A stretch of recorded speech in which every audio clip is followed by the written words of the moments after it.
Snow blanketed the bustling town square, softening the glow of festive lights that hung between street lamps.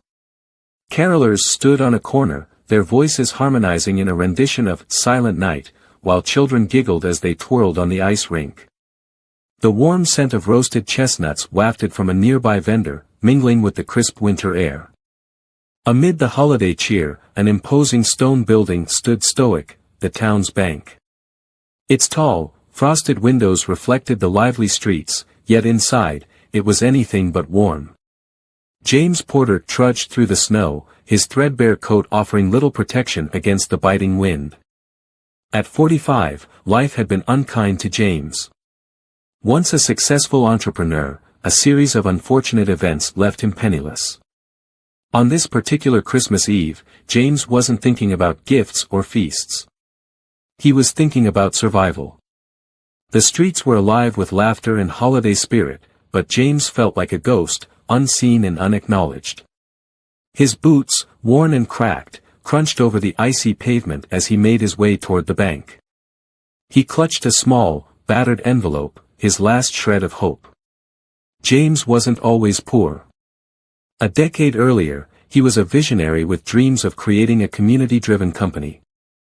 He'd invested everything he had, but a dishonest partner embezzled funds, leaving him bankrupt. He lost his home, his car, and eventually his dignity.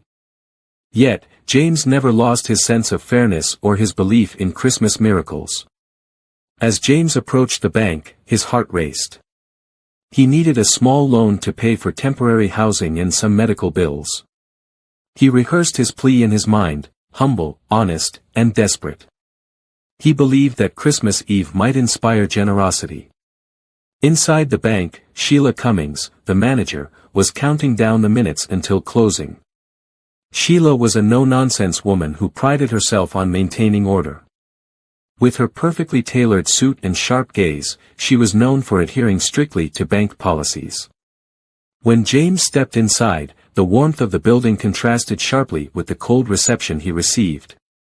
A few customers glanced at him, then quickly averted their eyes. Sheila noticed him immediately and frowned. His unkempt appearance stood out in the polished environment. James hesitated before walking up to the counter. His voice trembled as he explained his situation to the teller, a young woman named Clara, who listened sympathetically. Before she could respond, Sheila interjected. "I'm sorry, sir, but we don't grant loans without collateral or a credit check," Sheila said firmly. "Please," James said, his voice cracking. "I just need enough to get through the holidays. I'll pay it back as soon as I can." Sheila folded her arms. "Rules are rules. We can't make exceptions, even on Christmas Eve." James lowered his head, his hope dwindling. He turned to leave, but Clara, moved by his plight, slipped him a candy cane and whispered, "Merry Christmas." James managed a weak smile and trudged out into the snow. As the bank closed and the employees prepared to leave, a commotion erupted outside. A sleek black limousine pulled up, and an older gentleman stepped out, his presence commanding attention. It was Harold Peterson, the bank's chairman and a prominent figure in the town. "Where is Sheila Cummings?"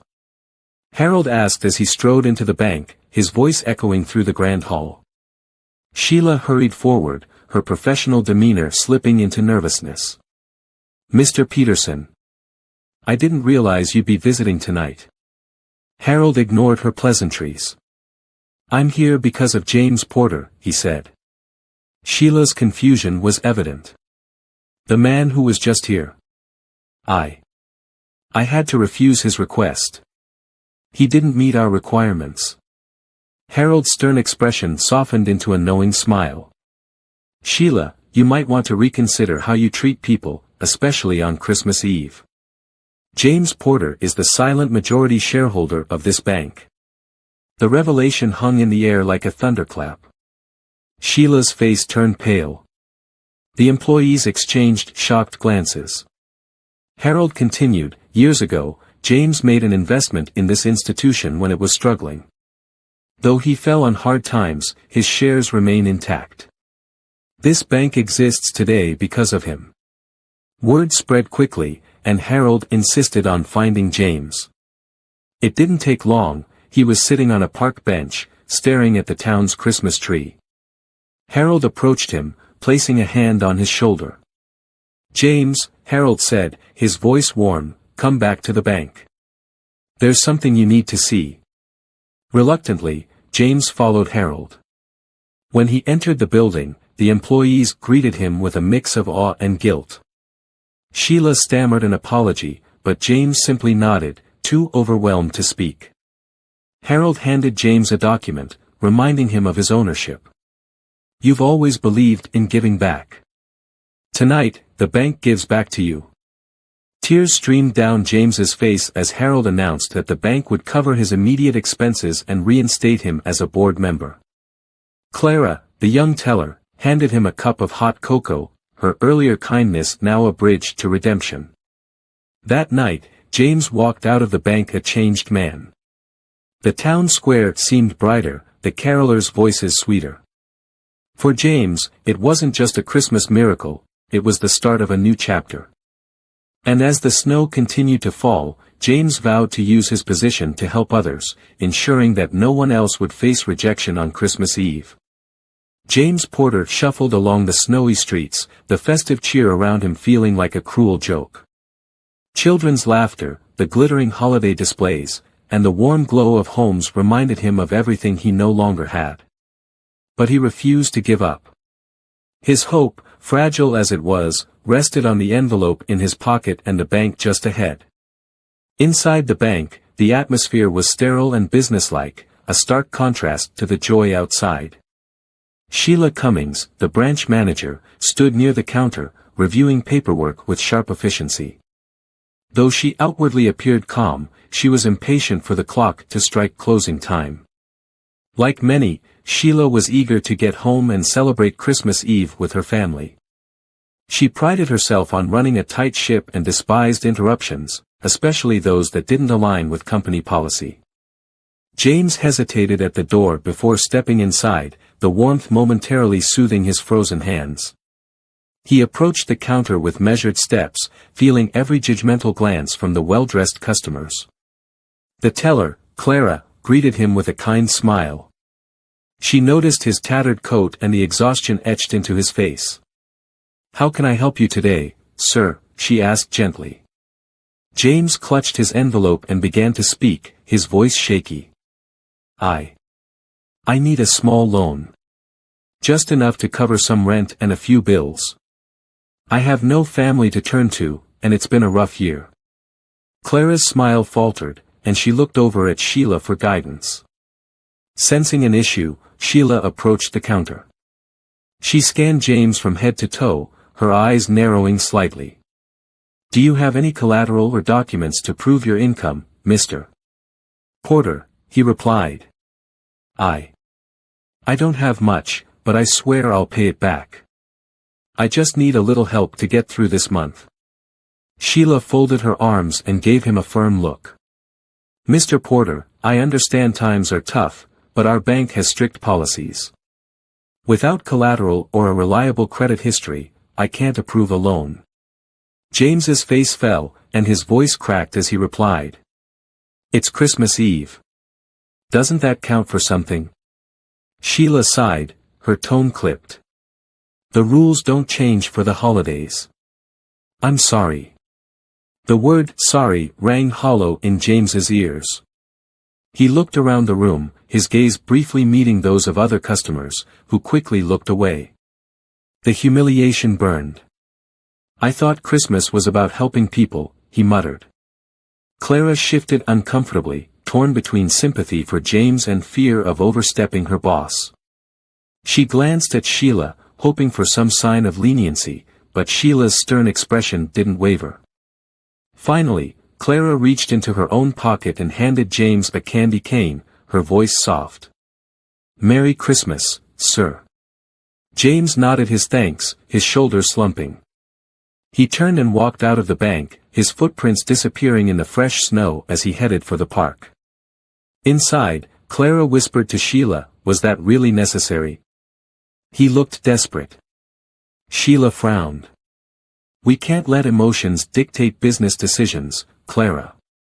He needs to find another way. Outside, James sat on a bench near the town's Christmas tree. He unwrapped the candy cane, the gesture bittersweet. A cold wind stung his face, but it was nothing compared to the ache in his chest. He'd come to the bank with hope and left with nothing. Around him, families laughed and exchanged gifts, their joy a stark contrast to his despair.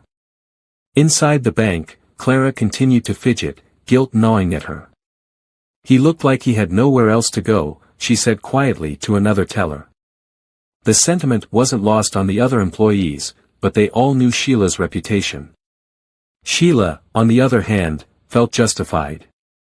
The rules are there for a reason, she told herself, though a small, nagging part of her wondered if she'd been too rigid. Though it seemed like just another rejection in a world full of them, James's encounter with the bank symbolized something greater.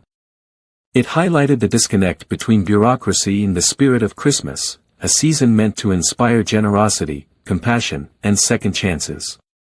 For James, the event deepened his sense of isolation, but it also planted a seed of unexpected transformation. And for Sheila and Clara, it marked the beginning of a night that would challenge their perspectives in ways they couldn't yet imagine. James sat hunched on the frosty park bench, the candy cane Clara had given him clutched in his hand. He gazed at the enormous Christmas tree towering above the square, its twinkling lights blurred by the tears welling in his eyes. For years, he had believed in second chances, in the kindness of strangers, and in miracles, but this night, he felt those beliefs slipping through his fingers like grains of sand. Unbeknownst to him, Harold Peterson, the chairman of the bank, was walking through the square with his granddaughter. Harold had insisted on taking her to see the Christmas tree before their family dinner, a tradition that he cherished. As they approached, Harold noticed James sitting alone on the bench. His granddaughter, a curious and compassionate girl, tugged on his sleeve. "Grandpa, why does that man look so sad?" she asked, pointing at James. Harold paused, studying James for a moment. There was something familiar about the man, a flicker of recognition that he couldn't quite place. He decided to approach. "Good evening," Harold said warmly, his breath visible in the icy air. "Are you all right?" James looked up, startled, and quickly wiped his eyes. "Oh, I'm fine. Just thinking." Harold took a seat beside him, his granddaughter standing nearby. "Sometimes thinking is good.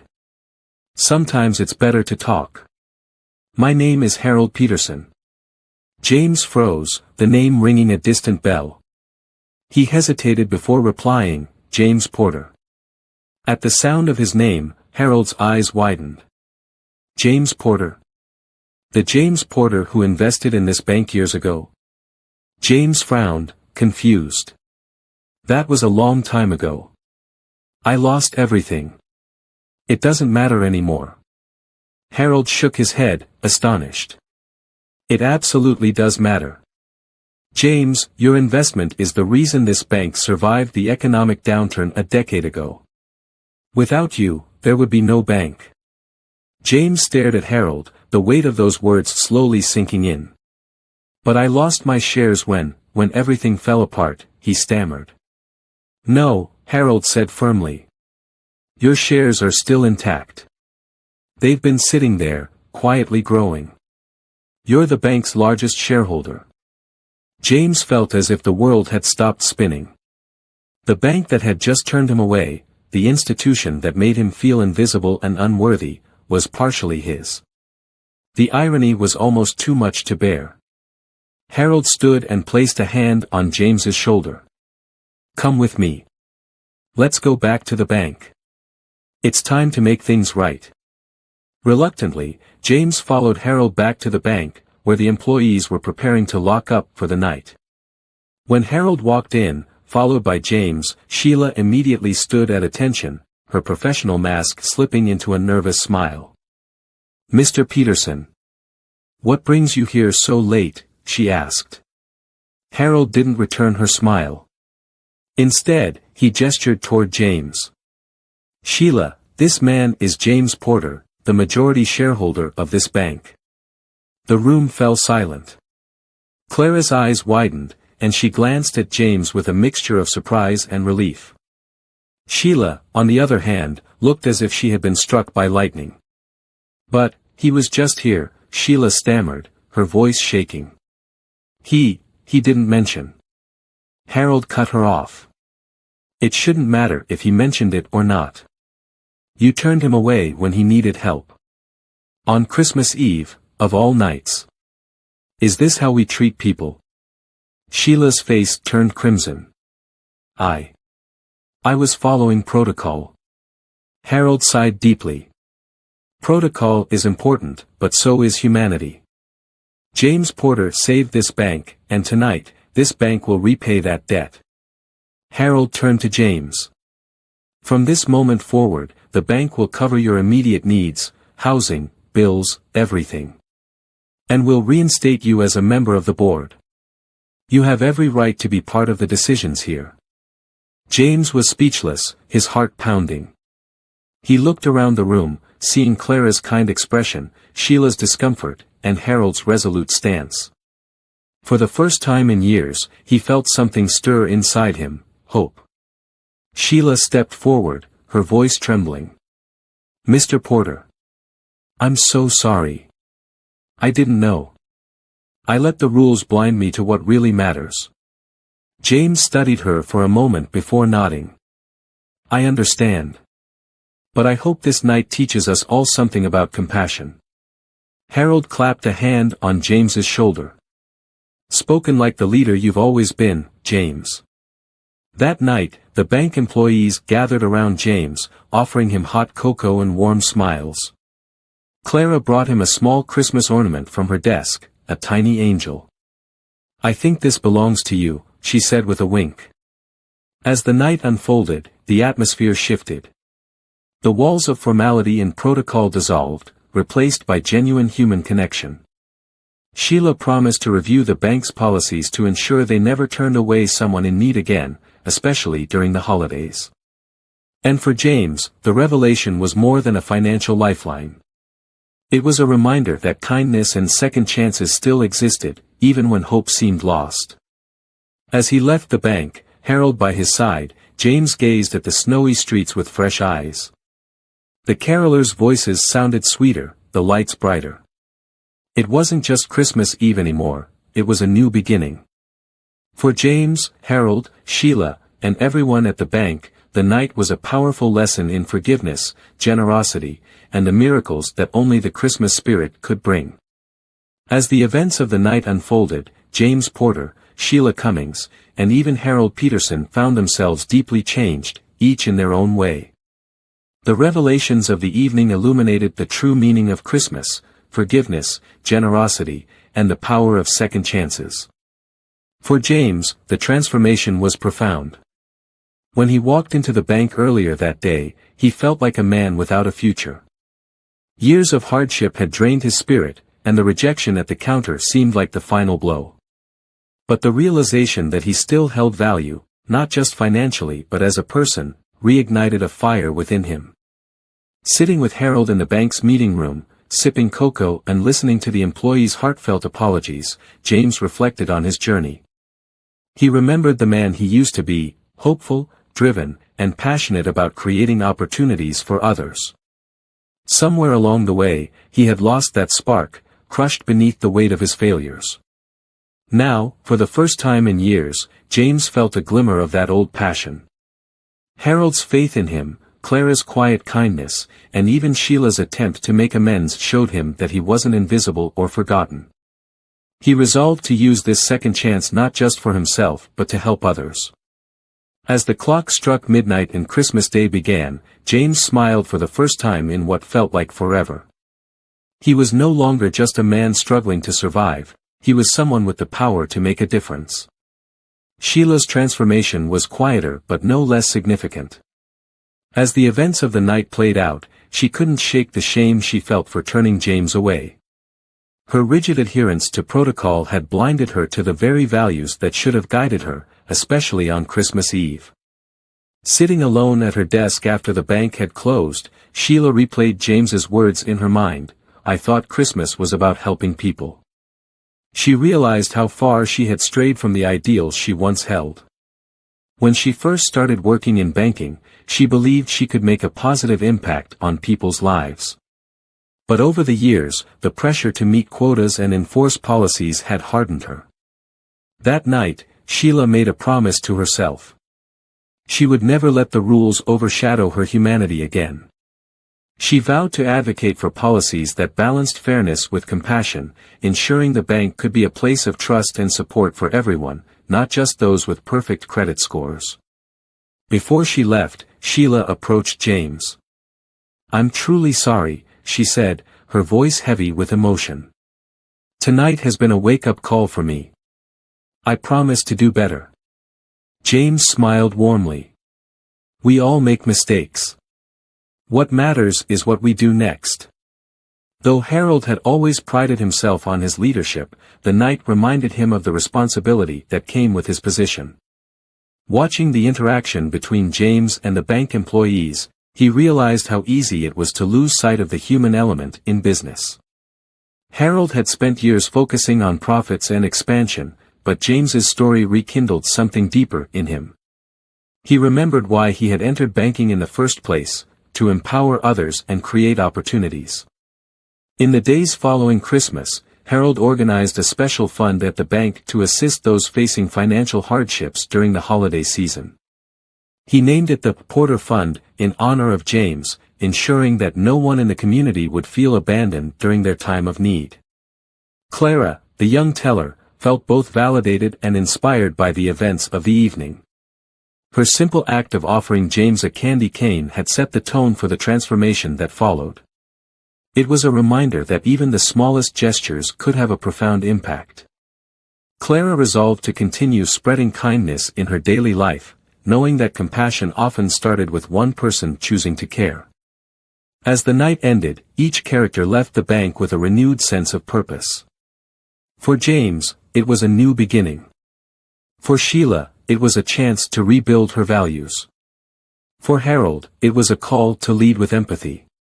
And for Clara, it was proof that kindness could spark change. The events of that Christmas Eve didn't just transform the individuals involved, they rippled out into the community, reminding everyone that the spirit of the season was alive and well. It was a night of redemption, self-reflection, and gratitude, a Christmas miracle in every sense of the word. The events of that fateful Christmas Eve didn't end with the transformations of James, Sheila, Harold, and Clara. Their journey inspired a ripple effect throughout the community, touching lives far beyond the walls of the bank. In the days following Christmas, Harold Peterson fulfilled his promise by launching the Porter Fund. News of the initiative spread quickly, capturing the attention of the local media. The fund aimed to provide small, interest-free loans to individuals facing financial hardship, especially during the holidays. At the fund's launch ceremony, Harold stood beside James, who had agreed to share his story. "Christmas is a time for hope, for believing in second chances," James said, his voice steady yet emotional. "I know what it's like to feel invisible, to think no one cares. But this fund is proof that kindness can change everything." The community responded with overwhelming support. Local businesses donated to the fund, and residents volunteered their time to help manage applications and provide financial literacy workshops. It became more than just a financial safety net, it was a lifeline for people who needed to believe in humanity again. Sheila Cummings took her lesson to heart and became a vocal advocate for change within the bank. She spearheaded a program to train employees on compassionate decision-making, emphasizing the importance of balancing policies with empathy. "I've learned that while rules are important, they should never come at the expense of humanity," Sheila said during a staff meeting. "We're not just managing accounts, we're managing lives." Her transformation inspired her colleagues, many of whom admitted they had grown desensitized to the struggles of their customers. Slowly, the bank began to shed its cold, transactional reputation and became known as a place where people felt genuinely supported. Clara, in particular, flourished under Sheila's new leadership. She became a mentor for new employees, teaching them the importance of small acts of kindness. Her story of the candy cane she gave James became a symbol of how simple gestures could spark profound change. For James, the transformation went beyond reclaiming his financial stability. Inspired by the second chance he'd been given, he dedicated himself to helping others. He began volunteering at the local shelter, offering workshops on budgeting and financial planning for those in need. His story resonated deeply with those he worked with. People saw in him a man who understood their struggles and cared about their futures. James became a local hero, a symbol of resilience and hope. "James taught me that it's never too late to rebuild," said one of the shelter's residents during a community gathering. "Because of him, I believe I can have a future again." The effects of that Christmas Eve were felt throughout the town. Inspired by the Porter Fund and the bank's new ethos, other local businesses began adopting similar initiatives. Restaurants hosted free holiday dinners, grocery stores launched pay-it-forward programs, and schools organized donation drives for struggling families. The town square, once bustling with individual holiday cheer, became a hub of collective generosity. Neighbors who barely spoke began working together to spread kindness, forging bonds that lasted long after the decorations were taken down. One resident summed it up best during a town hall meeting: "This Christmas reminded us that we're not just individuals living separate lives. We're a community, and when one of us falls, it's up to all of us to help them back up."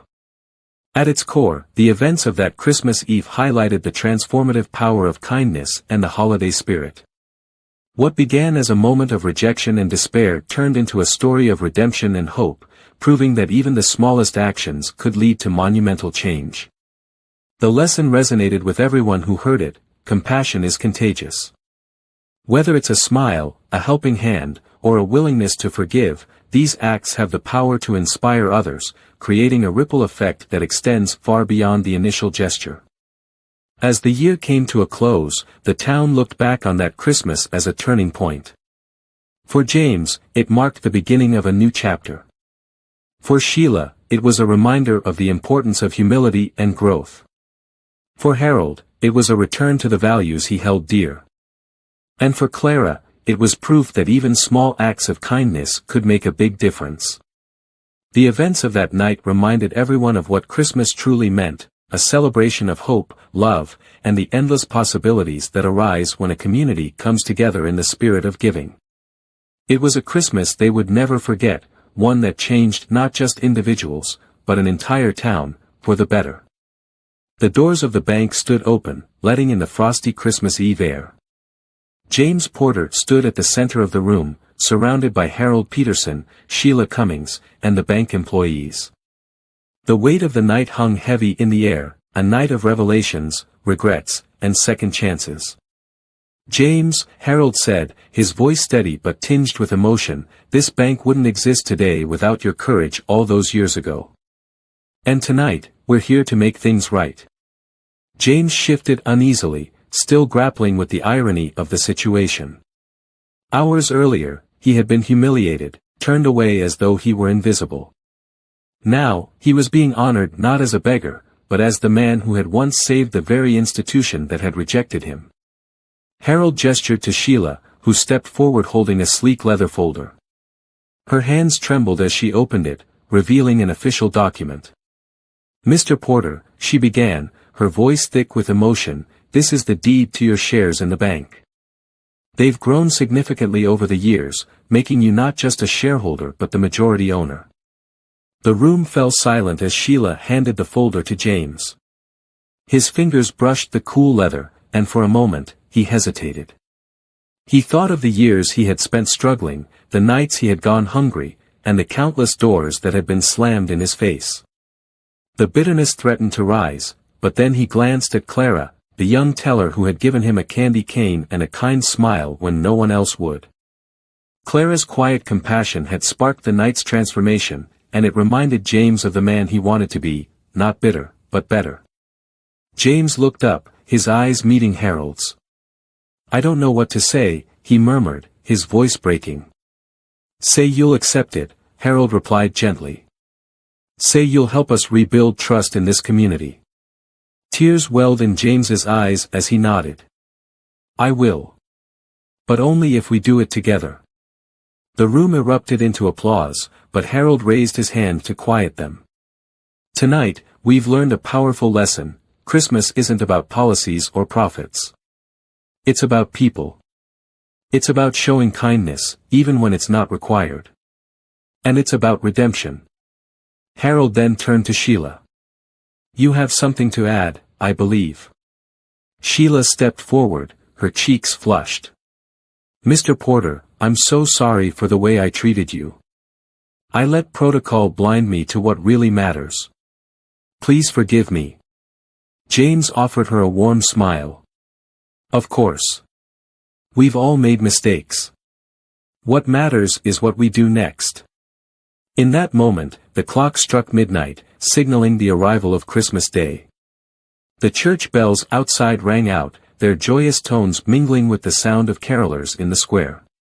It was a scene straight out of a holiday miracle, strangers united by kindness, forgiveness, and a shared commitment to do better. For James, the night marked not just the resolution of his struggles but the beginning of a brighter, more hopeful future. As the first rays of Christmas morning peeked over the snowy town, the bank's doors finally closed. Inside, a quiet stillness lingered, but it was far from empty. Hearts were fuller, burdens lighter, and the true spirit of Christmas had been rekindled. James Porter walked down the main street, his steps lighter than they had been in years. The weight of the past had been lifted, replaced by a renewed sense of purpose. In his hands, he held the deed to his shares, a symbol not of wealth but of the second chance life had offered him. The joy and warmth of the night had softened even the bitterest of memories, and James knew he had found his place again, not just in the bank but in the community he had once loved. Behind him, Harold and Sheila stood side by side, watching him go. Harold turned to Sheila, his voice low but filled with conviction. This is just the beginning. We have a lot of work to do, but tonight proves that change is possible. Sheila nodded, her face alight with determination. We'll do better. We'll make the bank a place where people find hope, not just transactions. Nearby, Clara finished tidying up her station, her heart aglow with pride. She couldn't help but think back to the simple candy cane she'd offered James earlier in the day. It had seemed insignificant at the time, but it had been the first act of kindness that set the night in motion. Clara smiled, realizing that even the smallest gestures could hold incredible power. As James rounded the corner, he passed a family singing carols outside a cafe. Their laughter and harmony filled the crisp air, reminding him of the countless nights he'd spent yearning for joy like this. He paused for a moment, then reached into his pocket, pulling out a crisp bill. "Merry Christmas," he said, handing it to the father. The man's eyes widened. "Thank you. Bless you, sir." James nodded and continued down the street, the warmth of their gratitude lighting his path. That Christmas morning, the town was reminded of a timeless truth: love, kindness, and second chances could transform even the hardest of hearts. As the bells tolled in celebration, the world seemed brighter, proving once again that the magic of Christmas wasn't found in gifts or riches, but in the simple acts of goodness that brought people together.